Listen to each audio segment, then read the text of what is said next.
Thank you so much, Noorussabah, for that introduction. And I'm so happy to be here. And I would like to welcome the presenters to the 10th session of the Young Researchers Conference. I hope both of them are here so that we can start. Right? Yeah.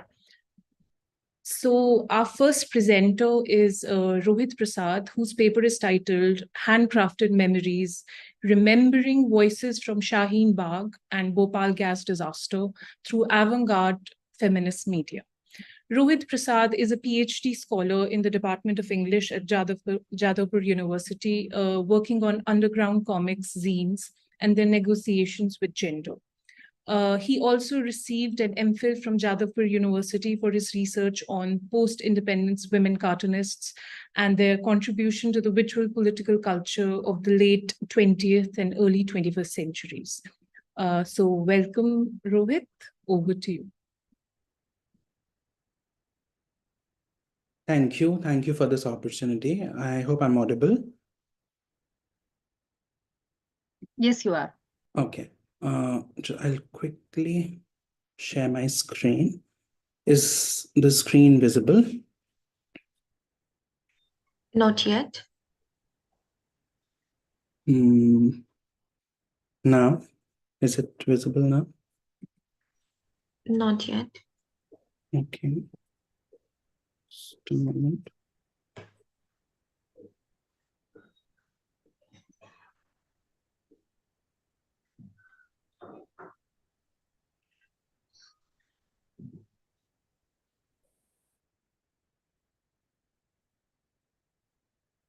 Is it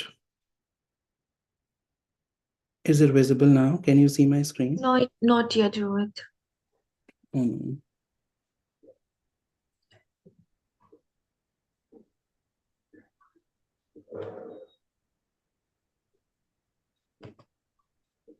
Okay, can you see it now? I hope. Yes. I mean, it has not yet begun, but it shows you have started sharing the screen. Yeah, so can you see it Yes. now? Yes, absolutely.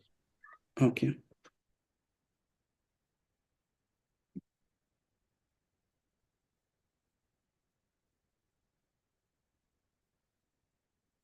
Okay.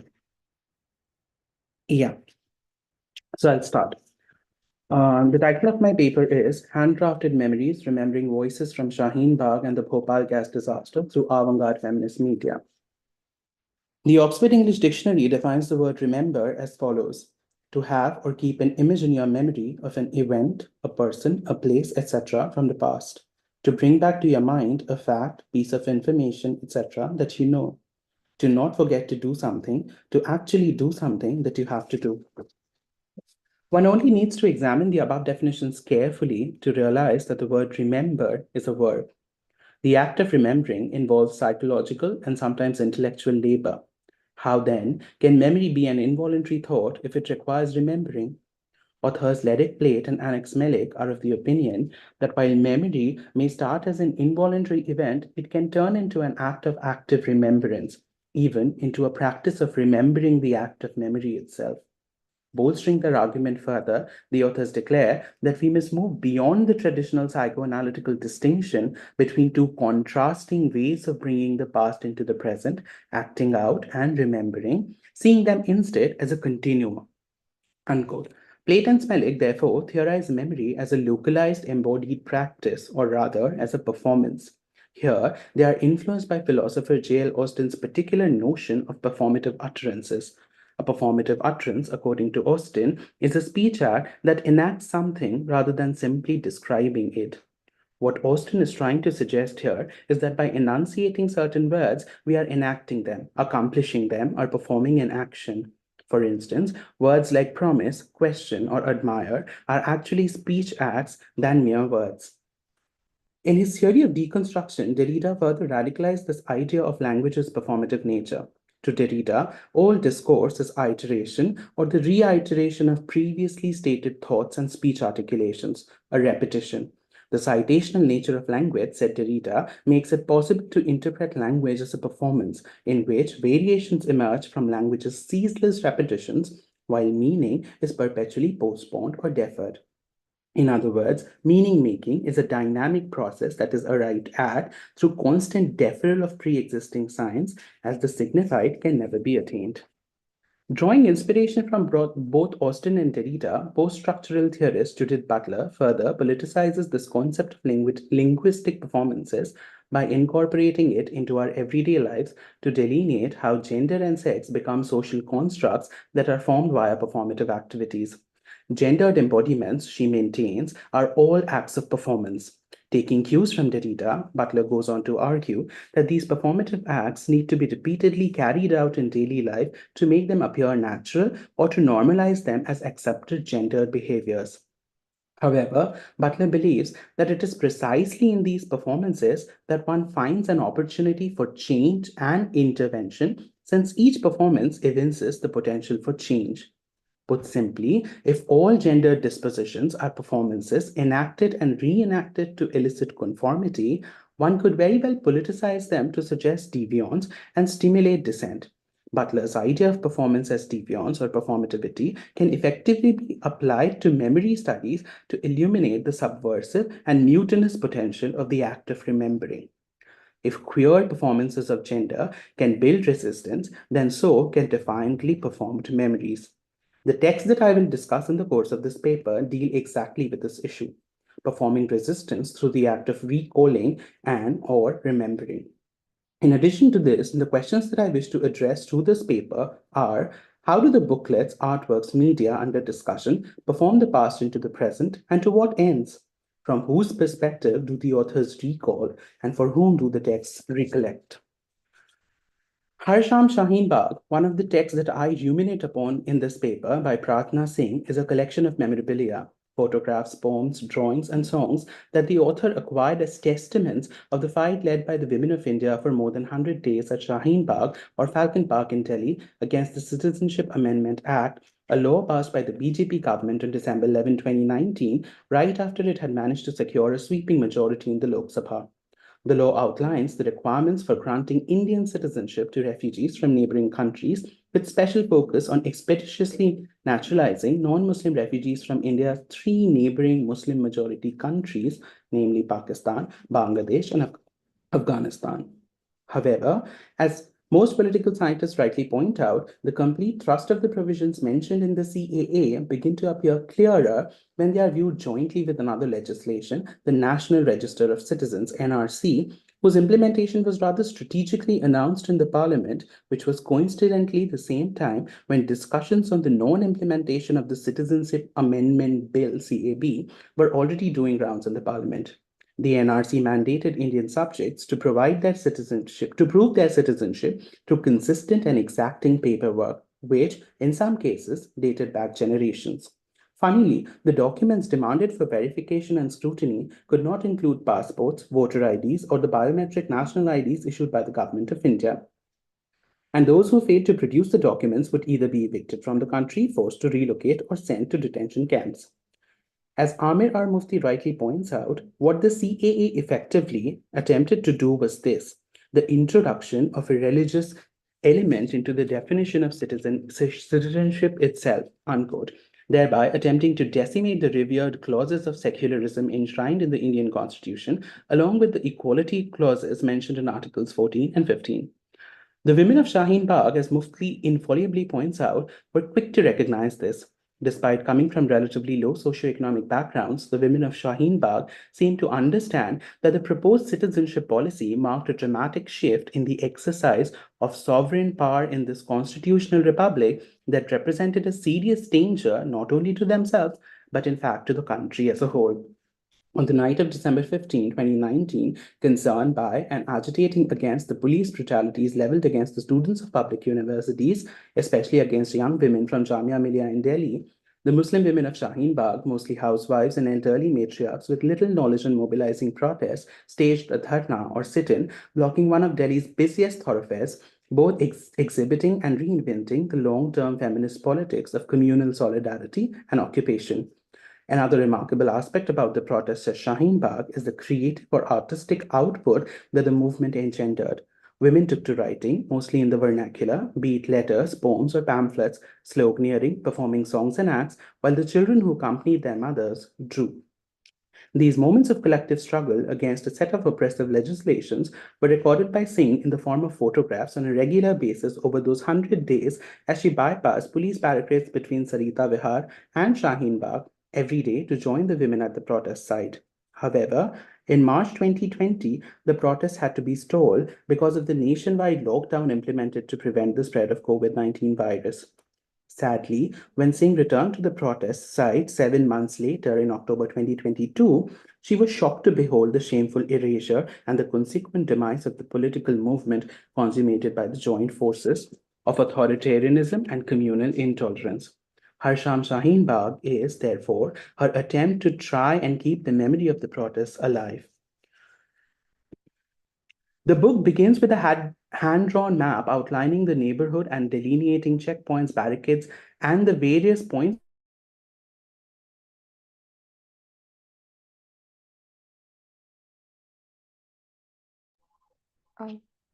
Rohit, are you here?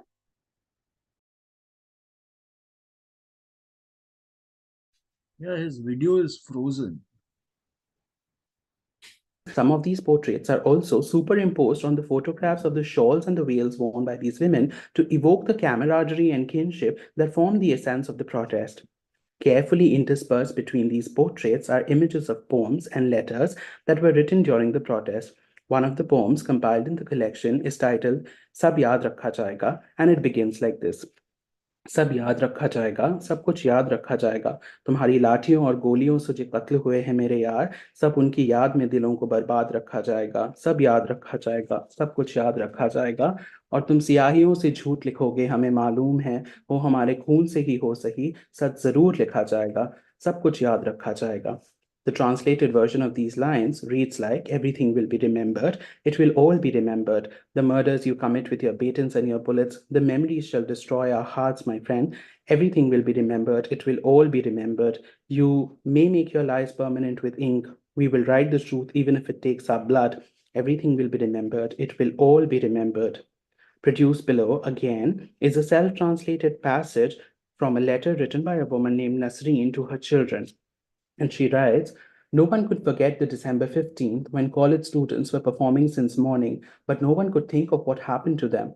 Delhi police started torturing students while protesting. Tear gas, lathi charge, and even bullets were fired on students. Delhi police entered college library and tortured students. That day was a dark day for all of us. I had a very deep attachment because I have been a student there too. Your father has also studied, and Ayan, you are also studying in class 6 right now. Out of all the compiled material, I chose that extract cited above because they exert so much emphasis on the performance and documentation of activist memory, thereby upholding the ethos of the entire work. The phrases, everything will be remembered, and no one could forget are not just utterances, but speech acts suggesting that they shall not allow the memory of Shaheen Bagh to slip away into oblivion. Besides the text, the photographs in the book too perform the task of preserving activist memory. As state interventions eventually destroyed every sign of articulated dissent, the posters, the tents, the graffiti on the walls, these texts and images are the only material traces of activist memory that remain. I agree with Sky Arundhati Thomas, who calls attention to this issue in her contribution to the book. She writes, and I quote, as the physical sites of the movement have been ripped apart, as we stand in the face of an unending and vicious barrage of propaganda and untruths, how we reach towards this brilliant time of resilience is through what remains. These remnants are the charge sheets, the bail petitions, the images that we have collected both in our minds and as documents. This book is a record and testimony and assembly of the shining, miraculous spirit of Shaheen Bagh. According to Marianne Hirsch, testimonial objects, so this is how the Shaheen Bagh site would look when the protests were going on. And this is how it turned into after the protest. So everything was erased. I just want everybody to take a note of this.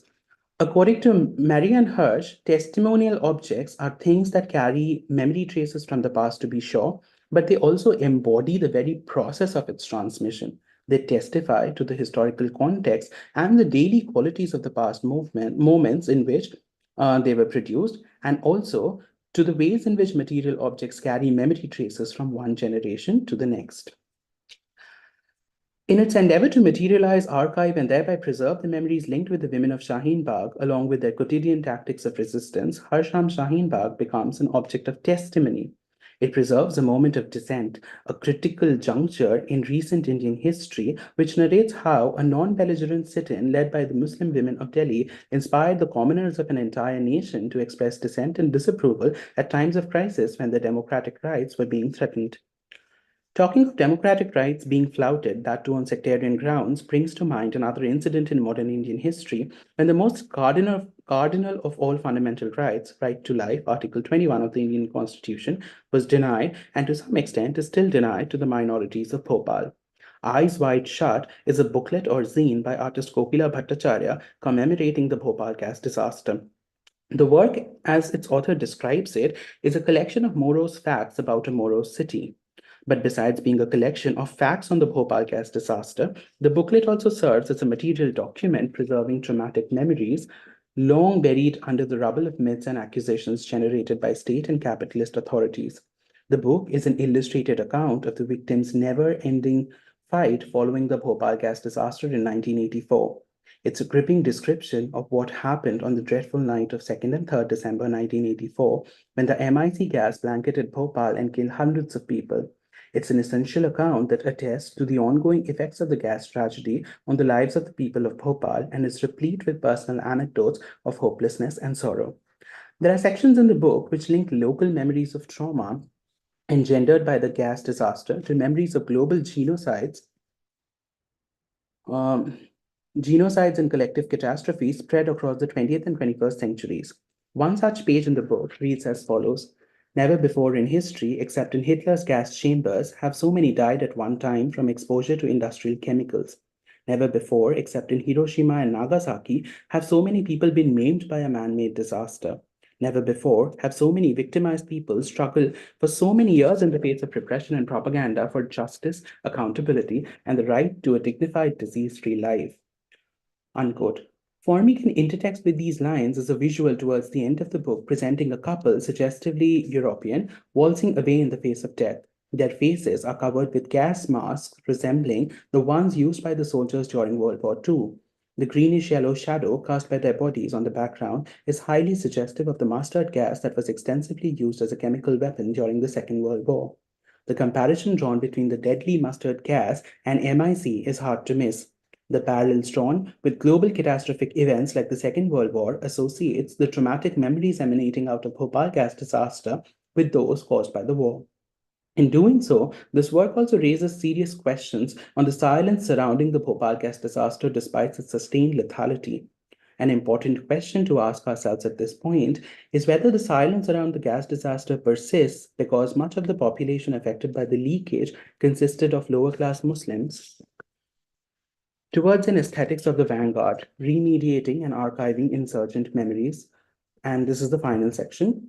A pertinent issue that needs to be addressed at this juncture is how do authors of these texts remediate memories, both personal and communal, that do not belong to them, or that, at least in Pratna Singh's case, only belong to them partially? Moreover, how do these authors carry forward stories based on memories that are not their own, and that too without appropriating them? A characteristic similarity underlining both these texts is the use of visual verbal syntax of comics for remediation. The narrative tactics of graphic showing or picturing rather than telling through words works well for staging stories that deal with such harrowing and sensitive memories. According to comic scholar Hilary Shute, the visual verbal grammar of comics can possibly be read as a metaphor for memory. Elaborating on this idea, she writes, comics and the movement or act of memory share formal similarities.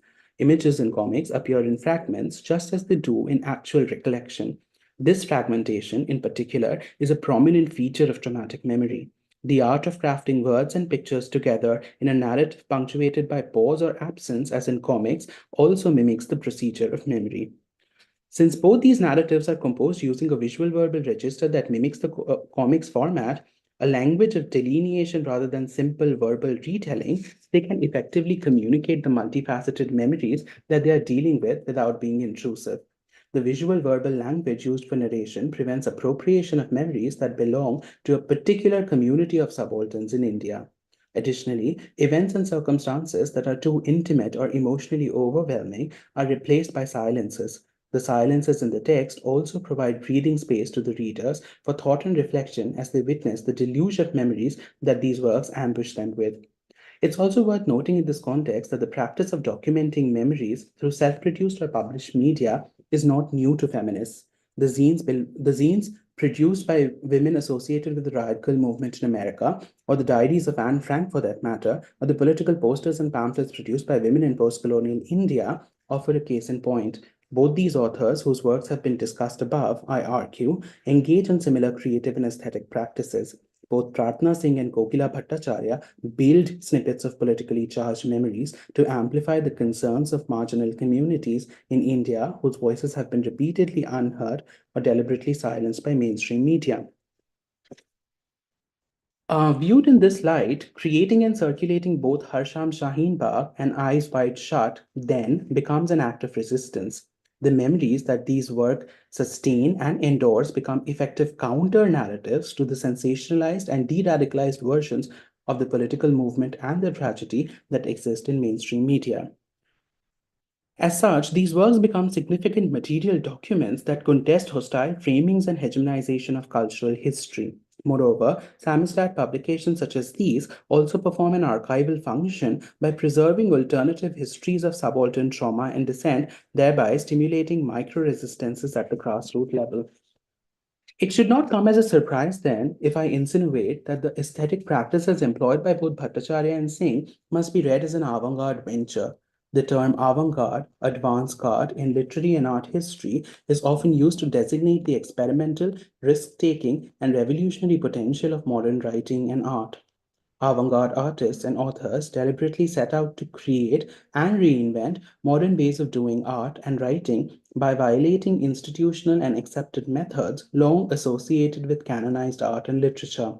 Like alienated soldiers who often veer away from the established military order, thereby exposing themselves to greater risks and challenges, avant-garde artists take it upon themselves to challenge and subvert the dominant and hegemonic norms of society, well aware of the repercussions that their works may have. According to Deleuze and Guattari, a significant characteristic of modern writing is that it invariably assumes a minority position, thereby aiming to politicize and deterritorialize a major language, a disposition which opens up a possibility of setting up a minor practice of a major language from within, unquote. In this paper, I have attempted to extend this formulation premised upon a practice of minorization to interpret the aesthetic methods employed by Bhattacharya and Singh. The proto-nationalist elites of India have been using Rohit, comics. you have 2 minutes to Yes, finish. I'll do that. The proto-nationalist elites of India have been using comics and other forms of popular literature for decades now to propagate the notion of India as a Hindu as opposed to a secular nation state. The swelling popularity of the Amar Chitrakatha series offers a case in point. Through their respective works discussed above, artists Bhattacharya and Singh counter the rhetoric of ethnic cleansing veiled behind administrative policies like the Citizenship Amendment Act, or beneath the silence that enshrouds a major catastrophe like the Bhopal gas disaster. And in their attempts to counter hegemonic cultural history through subaltern memories, both these artists betray vanguardist tendencies. Commenting on avant-garde artistic practices, art critic Geeta Kapoor once argued that if we were to consider the avant-garde as a historically conditioned phenomena that emerges only in a moment of real political disjuncture, it will appear in various forms in different parts of the world at different times.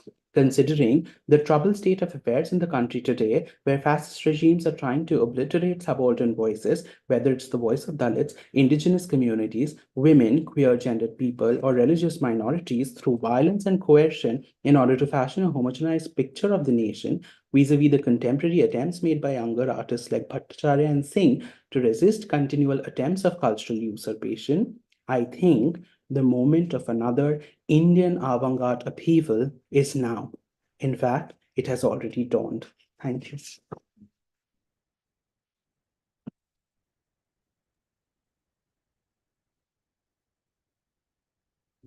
Thank you so much, Rohit, for that wonderful presentation. And I found it particularly interesting, and I'm sure all of us found it very interesting. What immediately struck me while listening to you was how you talk about remediating or representing traumatic memory to move beyond sensationalized mainstream narratives, right? So I'm reminded of this term of slow journalism, which is related to the comics of Joe Sacco, who sort of depict this idea. Because I think all of us have concluded that visibility of traumatic memory is not enough. Basically not through these myopic, deadline-obsessed, repetitive news cycles that we see every day, that change every day, right? And that can inadvertently sort of desensitize the public, so to say. So it's a comment or a question, whatever you take it to be. Of course, I myself am grappling with all of these issues. So do you think that these multimodal narrative techniques are capable of evoking these unforeseen emotional responses, of sort of actually creating an empathetic engagement with a traumatic memory?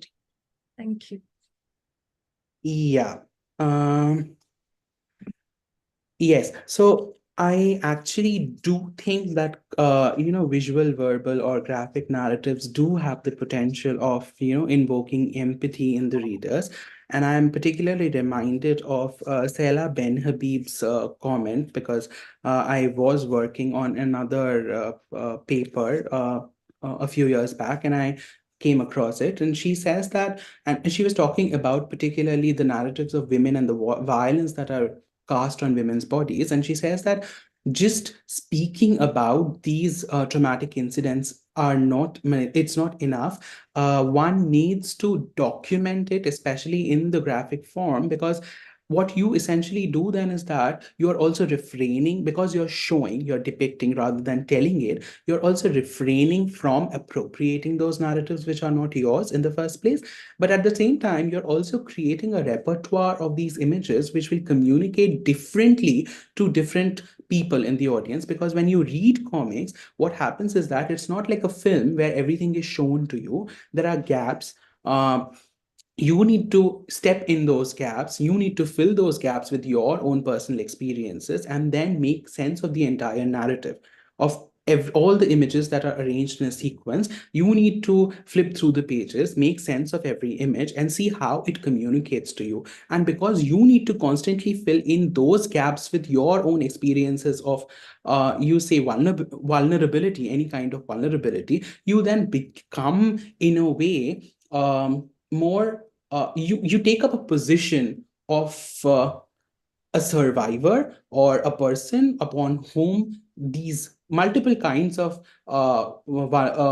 violences have been perpetrated upon because of their marginal or subaltern positions. So in that sense, I think comics do actually have a lot of potential in not just communicating the stories, but also, trying to implicate the reader, drawing them into the narratives, and making them, a witness in the journeys or in the narratives that they are trying to communicate. I think that comics does have actually a lot of potential that way. Thank you for the question, by the way. Thank you. Thank you. Thank you. So do we have any more questions, Noorussabah?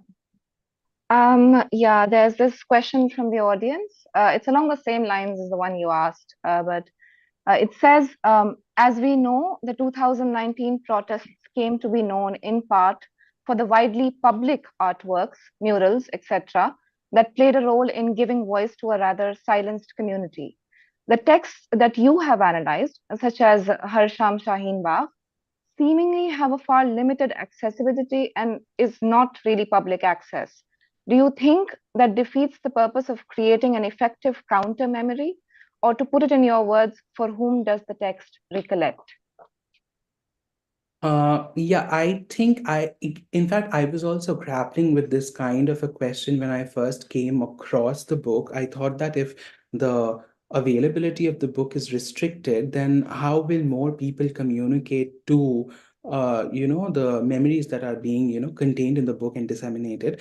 But then again, what I did realize was that because it's such a controversial issue and the author is trying to, put together everything and the onus is on the author, I think somewhere the author also has some kind of because the book is published in her name, I mean Pratna Singh's name, I think the author also has to look over her shoulder. So I think she must be given that how do I put it? She must be given that leeway, or the prerogative is with her whether she wants to show it to, whether she wants a particular audience to view it or not view it, and how the text should circulate and who should be, viewing the text. And this is something that I have found increasingly with self-published books and booklets that are being produced recently, where a certain kind of authority or agency lies with the author in whom they want to share the text with.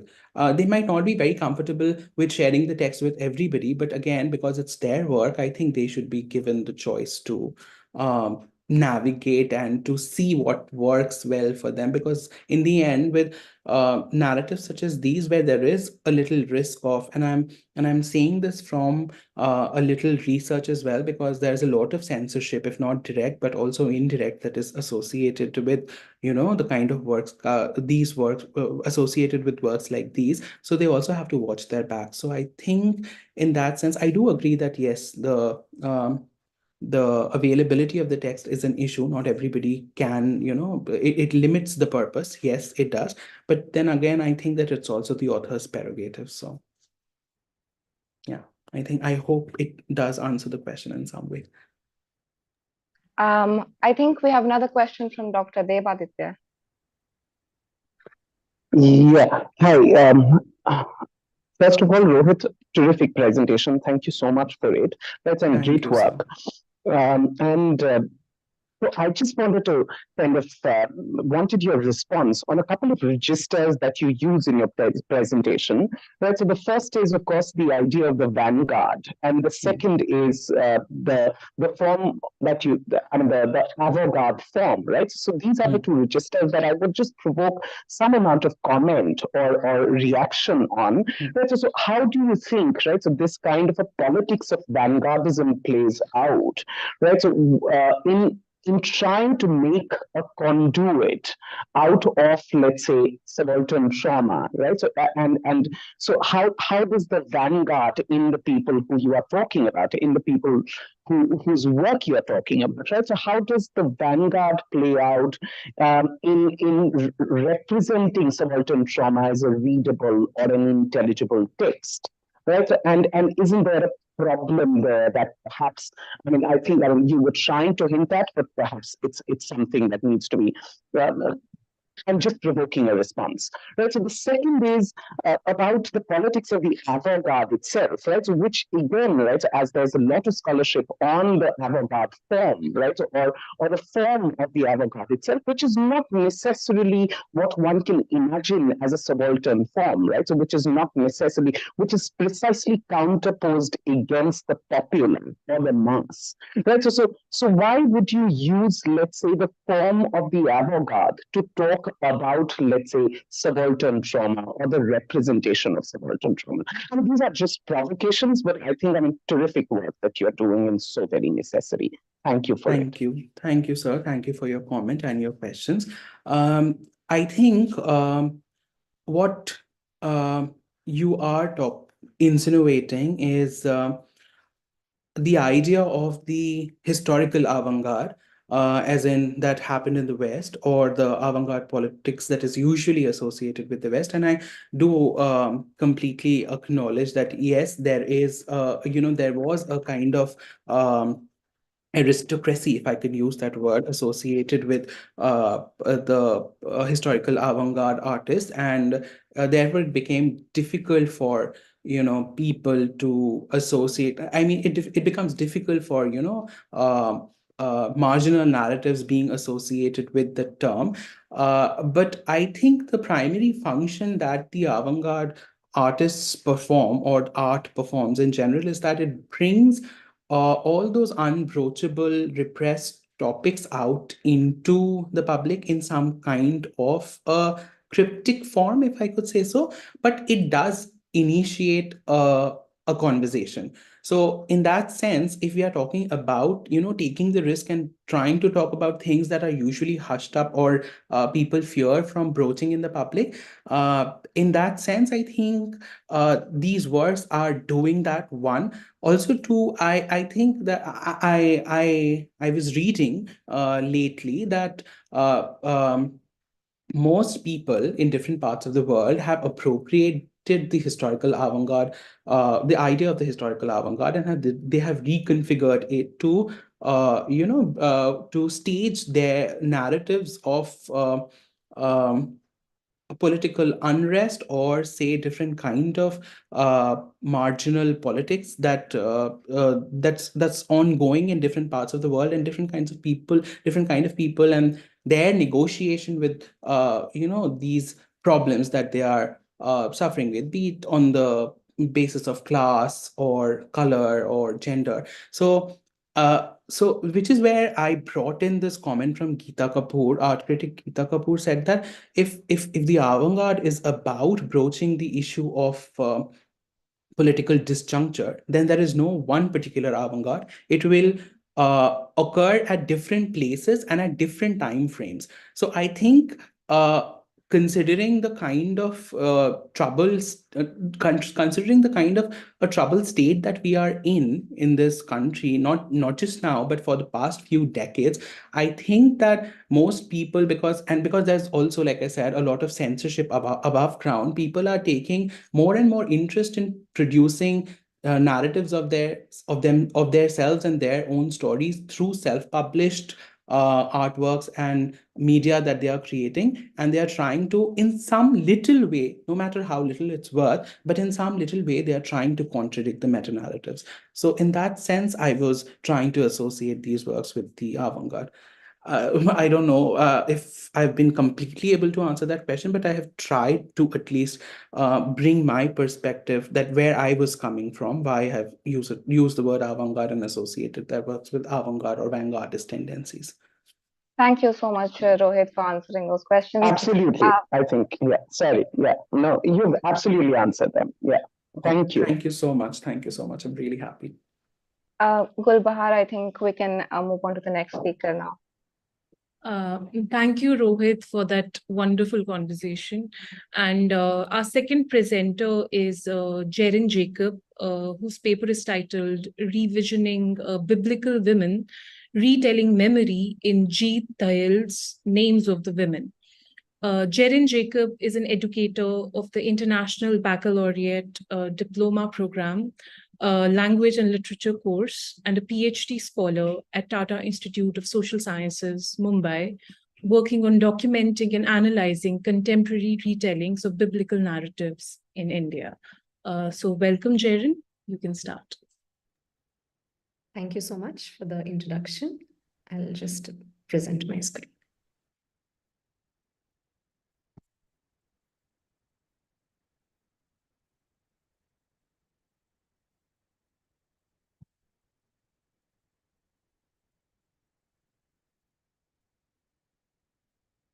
Is my screen visible?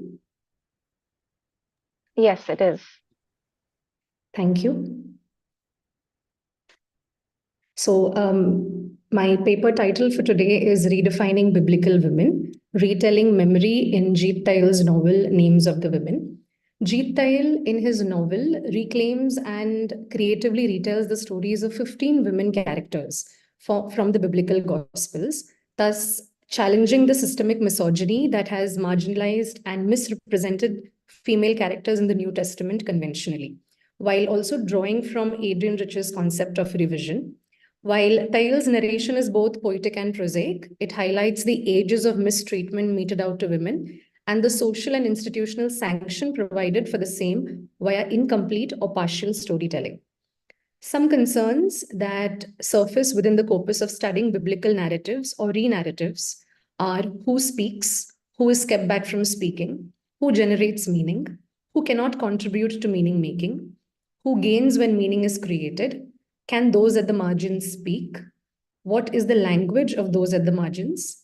These concerns are significant, especially in the light of those vulnerable, because they have been for the longest time kept away from important spaces, conversations, and positions. In the light of these challenges, it is critical to take stock of how Jeet Thayil's work contributes to the evolution of these narratives and how they have been disseminated in India. The effect of literature in memory culture rests on the similarities and differences to processes of remembering and forgetting.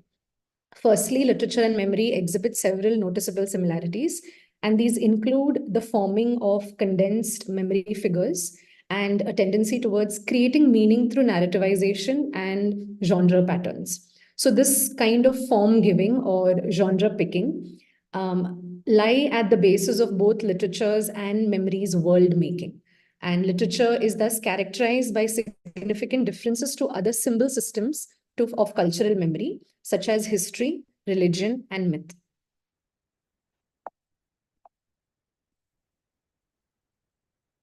To quote Adrian Rich, if the imagination is to transcend and transform experience, it has to question, to challenge, to conceive of alternatives.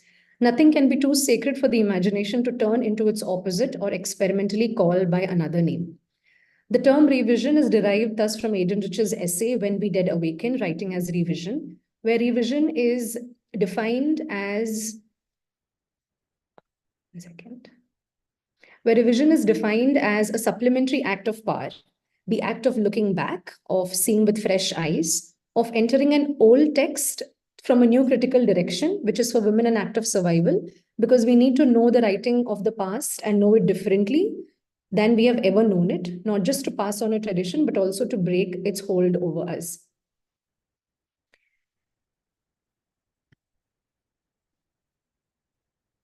The Merriam-Webster dictionary defines retelling as a new version of a story, while the Oxford Dictionary defines it as a new and often updated or retranslated version of a story.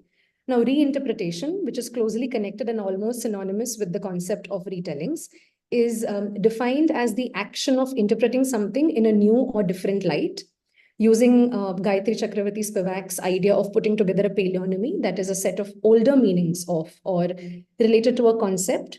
The broader concept of retellings would then also include exact retellings, paraphrases, summaries, interpretations, agential and perspectival changes, updations, translations, recuperations, improvisations, and so on.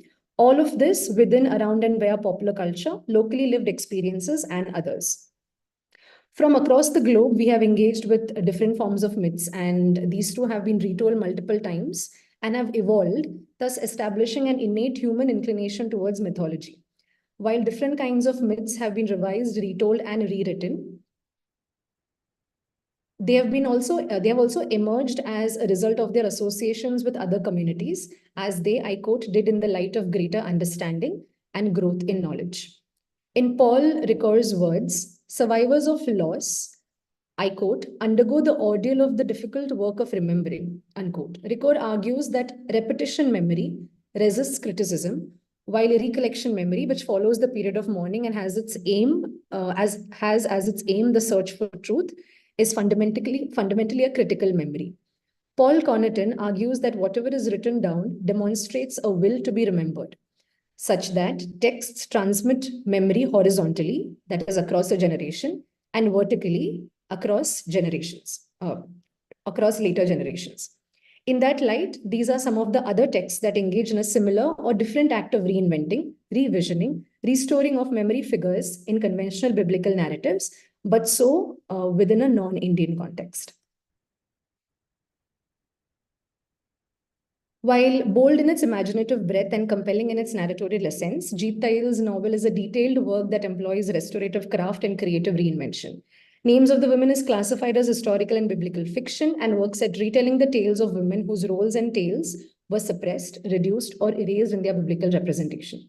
While Thayil's stories revision and retell these age-old biblical narratives, they attempt to recontextualize the individual experiences of women spoken of in the New Testament. He adopts a style wherein the accounts are mediated through the characters themselves who experience the retellings, which then may or may not relate to contemporary readers within their contextual discourses. The narratorial technique of using ample artistic license to enable the connecting and reconnecting of historical and representational elements clearly suggest an attempt to recover the suppressed accounts of these women characters. Even while hermeneutics recognizes the role of the interpreter's subjectivity in the act of making sense, it concedes that individuals bring their own ideologies, experiences, and biases to the act of retelling or reinterpreting, which is seen in Thayil's instance as well. In his seminal work on collective memory, French sociologist Maurice Holbergs argued that memories are shaped by social frames of references. He argues that it is in society that they recall, recognize, and localize their memories. From here, it charts the importance of the cultural context in which this transition takes place, from history to memory, at a crucial moment in the professionalization of history as a discipline and the use of memory in the formation of gradations of collective identities.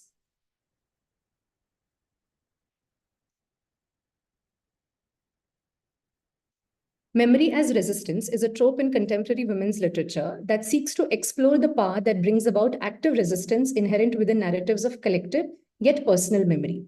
This novel way of examining women's literature shows that memory as a discourse and its explanation and expression through accounts in both autobiographical and fictional writings, and in this case, rewritings, can reshape the narratives of the stories that authors tell and thus lend instances to and leeways for resistance to oppressive ideologies. As narratives allow for a mode to communicate memory, and as it is the major way through which innate existent memory is recorded, both autobiography, fiction, or other forms of writing as well, can, in Susan Nalbandian's terms, work as a laboratory of workings of the mind. It is within the sphere of literature that one can study and analyze both the functioning of memories and the means by which authors use ideas of memory in their study to explain and then question memory's dynamic and changing nature, while also using it and its potential as a tool for resistance. Jeet Thayil's specific focus here has been on challenging said religio-historical cultural memories and the theories that ascertain how these memories rely on a particular understanding of the fundamental structures of memory, and the means by which these memories and prevalent narratives of memory and histories model people's notions of themselves, their group identities, and by large, the world around them. Once we take into account the most generally adopted precepts of contemporary memory and related theories, we can then begin to understand the relationship between memory and our sense of oneself. For it is via the memories that we recollect or collect that we aim to build or rebuild our identity. As Nicola King puts it, personal identity is rehearsed again and again in a narrative which attempts to recover the self who existed before. Dan McAdams agrees, arguing that people design what he calls personal myths, which is a unique kind of story that each of us naturally collates to bring together the varied parts of oneself and one's lives into a persuasive whole. Thus, a personal myth is an effort of imagination that stems from a patterned collation of our recounted past, understood present, and expected future.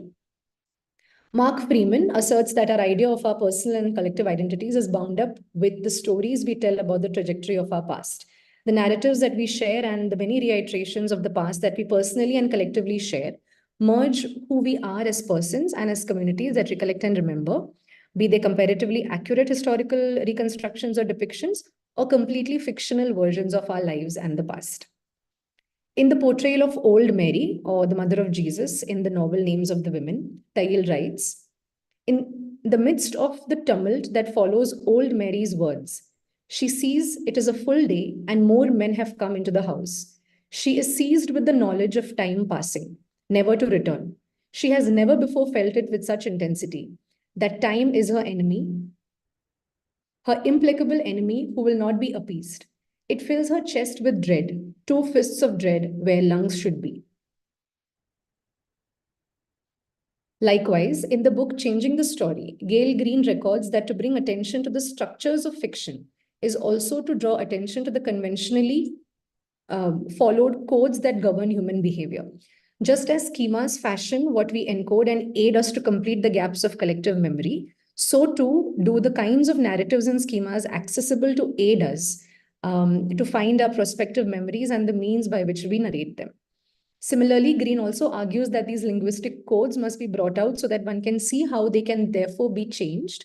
And Rita Felsky shares that all feminists claim that for the world to change, new stories are necessary. Such novel stories come into being by utilizing old narratives to give birth to newer pieces or newer plots via endless chains of revision and repetition. or in Rachel Blau de Plus's words, by writing beyond the ending, which produces a narrative that denies or reconstructs seductive patterns of feeling that are culturally mandated, internally policed, and hegemonically poised. The main question that I've tried to look at in my paper is how do the cultural and aesthetic retellings of the narratives address subaltern memories? And the sub-questions are what thematic and representational elements constitute these retold narratorial memories? What kinds of subaltern and feminist discourses do the narratives and retellings construct? And what are the socio-cultural implications of biblical retellings and contemporary memory making in the Indian context? The Jewish tradition of Midrash adopts a religious framework to bridging the gaps between biblical frames, and the feminist Midrash, which is a more secularized version, uses the practice as a means to negotiate between moving and changing ideologies and sub-constructs of gender within a traditionally patriarchal system. The Midrash as a method has been used to respond to contemporary problems by recrafting and recreating new stories, while also forming connections between the then Jewish reality, new Jewish realities, and the unchanging traditional biblical text, along with the context in which the text has been produced or written, which is the Indian context.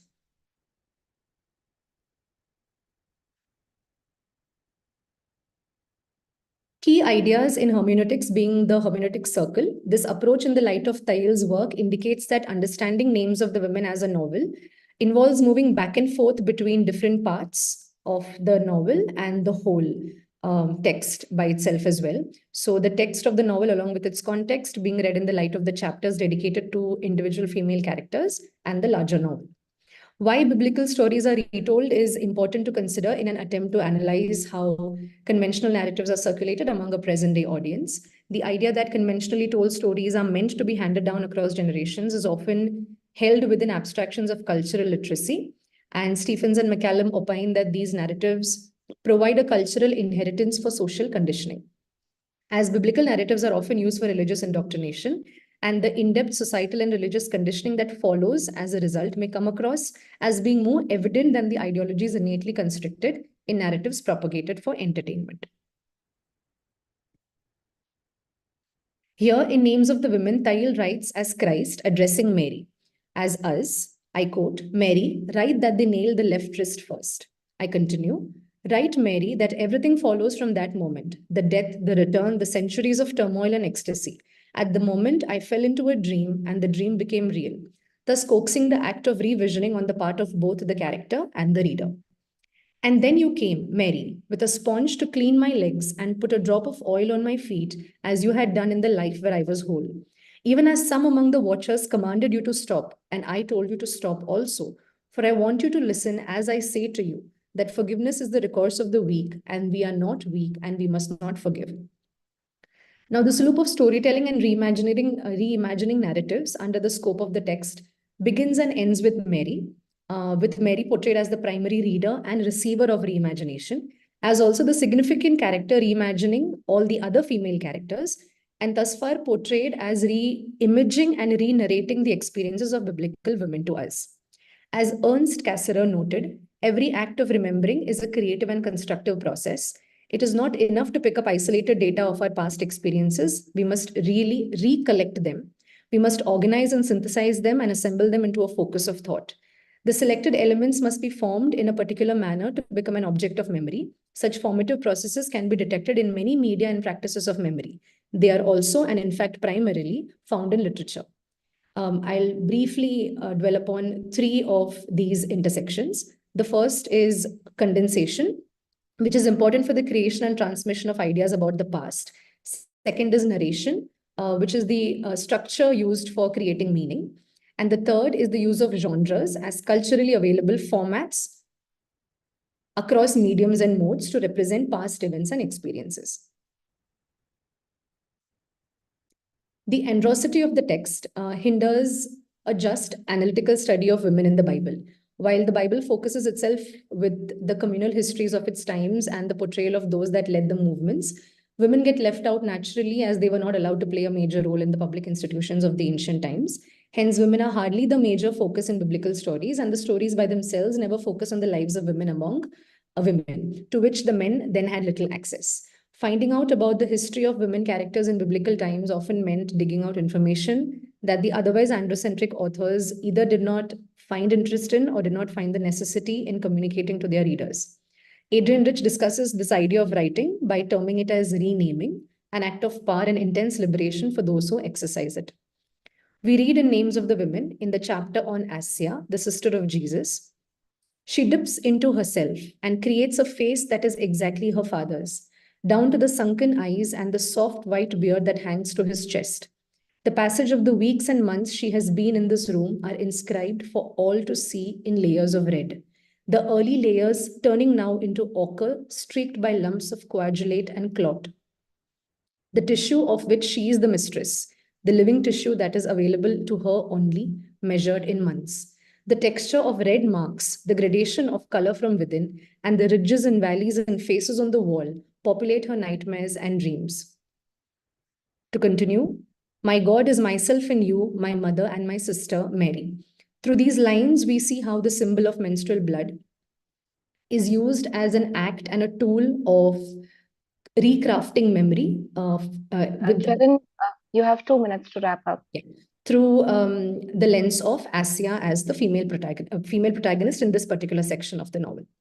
Through these lines, Thayil also breaks the halo of superficial dignity associated with traditional representations and seeks the flexibility of creative resistance within the portrayal of biblical women to reimagine their experiences through their femininity. The narrative wrought via memory becomes thus steadily codified as we read the novel, solidified, and the narrativization that takes place also lets perspectives to be altered by the fact that they are described in extreme detail. Like Updike says, a description solidifies the past and creates a gravitational body of memory that wasn't there before. This could also be termed as recuperative disclosure, wherein this technique becomes an agent for insight and rescue, recollection and recovery, serving to counteract the forces of oblivion. In studying and analyzing Thayil's work, the sociological purpose of the larger novel and the individual stories of women characters as portrayed by Thayil can be mapped as follows. To question, challenge, and divest the partial portrayal of subaltern, marginalized communities in traditional biblical narratives, to unearth and retell stories with fresher, newer perspectives while ensuring agency, justice, and equal representation to the characterization, to demythologize the androcentric cultural and gender ideology rooted in innate inferiority portrayals, to challenge stereotypes and sociocultural relations so as to effect more reciprocal and egalitarian relationships in society, to challenge and subvert the binary of the divine and the human, and to find a space for alternative divinities, mysticism, and sacred creative spaces through recalled memories, followed by dialogue and deliberation, and to comprehend their experience of acculturation, subalternity, and to resist the dominance of Eurocentric ideals in the representation and re-representation of these narratives over time, and to chart how that impacts the inherent meaning-making and remembering of these narratorial memories. I come to the end of my presentation. Thank you.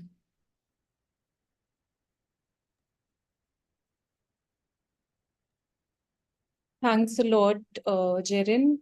Thank you for that lovely presentation. Again, in your presentation, the words reclaim, revision, they stand out for me.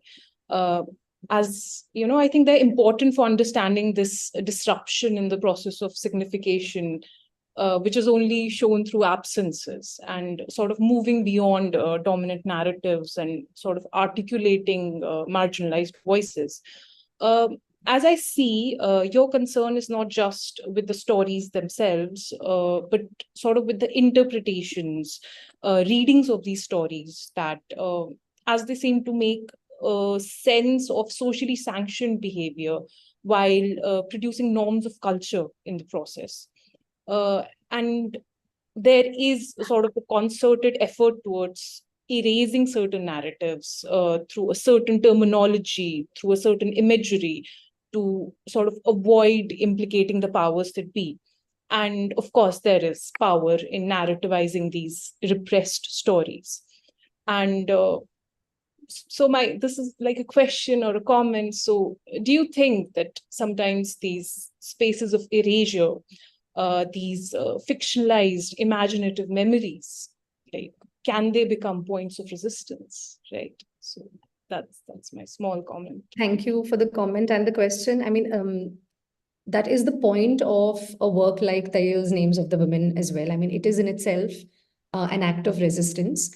And I think the garb of fiction sort of allows it in the Indian subcontinent to some extent, because else a lot of institutional organizations and communities would take offense at not just the creativity that Thayil has employed in the way in which he's tried to reimagine these characters, but also the agency and the challenging of a lot of ideals related to womanhood and sexuality, not just in terms of Christ as the male figure, but also the other women.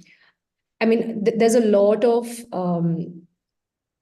risk taken, I think, in my opinion, by Thayil. And though Thayil also was born a Christian and has grown up in the community, but of late has been writing intensely against and also about the not just the erasures that has traditionally dominated these narratives, the conventional narratives, but also the power that goes behind gatekeeping these narratives. So, I mean, the Bible as a text is considered to be the word, and okay, I mean, that's one part of the story, but even in a lot of the other encyclicals and additional documents that go on in terms of discussion and deliberation in communities, in spaces where religion to some extent or the other is discussed or practiced, this erasure persists. And I think Thayil sort of draws from those erasures more than the conventional biblical erasures, because it is those erasures that have the capacity and the power to, like I said earlier, sanction, women's erasures even in society. So access to spaces, access to institutions, access to positions, access to decision-making when it comes to decisions about themselves, about how they wear, how they perform, how they places that they have sanctioned to visit, etc. So all of that, I think, has been taken into account by Thayil. And the text by itself also has a lot of, there are a few problems in terms of narratology, considering that Jeet Thayil is a cishet man trying to, write or rewrite the stories of women. But there is a lot of anthropological digging in that has been done with regards to texts available on these characters, and that hitherto has been classified as mythological texts. And then he has drawn from those texts along with his creative resistance. So he's brought in his, style of a lot of artistic recreation and reimagining and revisioning. Also, a lot of contemporary insights have been brought in. So there are comments or hints to a lot of things happening currently in the world, in the global south, in the text as well. But they're not very evident. So he's trying to make it a global commentary also. And I think, it is definitely a space for resistance. It's a tool for resistance as well. And like I said, it sort of has gotten the sanction it has, or maybe hasn't been spoken about so much because it's been put out as a fictional work. Yeah. Thank you. Thank you for that response. So perhaps, do we have any questions for Jerin? Yes, there's a question from Abhinav Anand. They ask, thank you for this thorough presentation. I have a question regarding the politics of the process of remembrance. Within mainstream discourse of memory studies, for valid reasons, remembrance has gotten a positive connotation. But the history tells us that remembrance is not always, quote, a creative, constructive process, end quote. Are we getting a little less skeptical about the politics of remembrance? Okay, thank you for the question. I do agree that memory studies and trauma studies as a field or a discipline by itself works more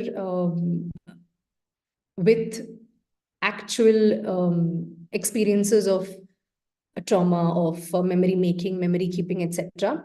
But because of the impact and the sociological purposing that works behind a lot of these literary tales as well, and considering that they have been mythologized over time, I also believe that it is important to consider the scope of memory studies in accommodating literary remembering or literary sort of recuperations of erasures, and sort of figuring out more accommodating and inclusive strategies for recall. And that is where I sort of thought of picking up this particular text, because I felt that that does this pretty, not well, but differently. And I'm aware of the politics of remembrance, like I said, but within literary representations of memory and how memory over time becomes a part of our cultural psyches as well. Because these stories in itself have at a point had such an influence on us as communities, I think it's important for us to make that space as well. I'm not sure if I've answered it completely, but. I think we have another question from Abhinav. How does the politics of identity or standpoint interact with politics of remembrance? So like I said, I'm aware of the problematics of narratology, considering that Thayil is the writer involved here. And he's talking about, or he's trying to recreate and revision stories of 15 women characters in the way they have been conventionally represented in the biblical text. And the response that he's trying to adopt here is mainly against the Eurocentric representation of these characters traditionally. And while one, it is an addition it's an additional, it's of additional value that the response is coming from the global South. I think that is one of the reasons why I found this work particularly important. But the identity, I mean, Jeet Thayil also sort of received a lot of responses because of the standpoint from which he comes from and does this rewriting as well. I do believe, though, that by letting the characters, the female characters, retain their voice and their sense of agency using linguistic recuperations within the text, some of the examples for which I put up on screen and went through as well. I think that is one of the strategies by which he's trying to bridge that lack that has sort of come across in the rewriting because of his identity politics.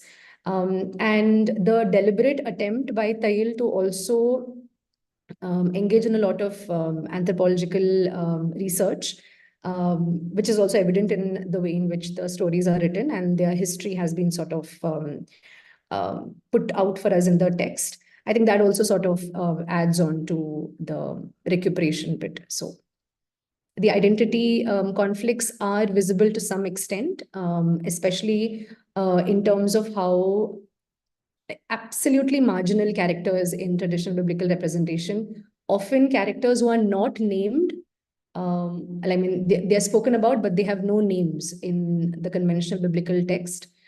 He's gone out to find multiple sources for the same stories, and he has sort of dug out the names and identities of, I mean, the names, where they come from, these women, where they come from, what they did for an occupation, their children, their heritage, their legacy. So all those details have also been sort of brought in into the recrafting of these stories. Thank you, Jerin, for answering those questions. I think we just have a final comment from Dr. Ajay Kumar Pradhan, who says, beautifully narrated, feeling fortunate to be a part of this virtual program, and regards. So I'd just like to close with this comment, and thank you to Dr. Pradhan for that. I'd like to thank the chair, Gulbahar Shah, the rapporteur for this session, Ritika, both the presenters, Jerin and Rohit, and the audience. And I think I'll hand it over to Gulbahar. You can close the session now. Thank you, Noorussabah. It was a wonderful conversation. I really enjoyed it, and I really want to thank both the presenters for their wonderful presentations, and of course the audience for sort of asking their questions and making this a wonderful conversation. Thank you, everyone. Let's, if you can all keep your cameras on, we'll just take a quick picture. Thank you everyone for joining us. We'll be back at 2:30 for our next keynote session. We have Professor Nadia Bhatt from Germany joining us. So log back in at 2:30. Thank you so much.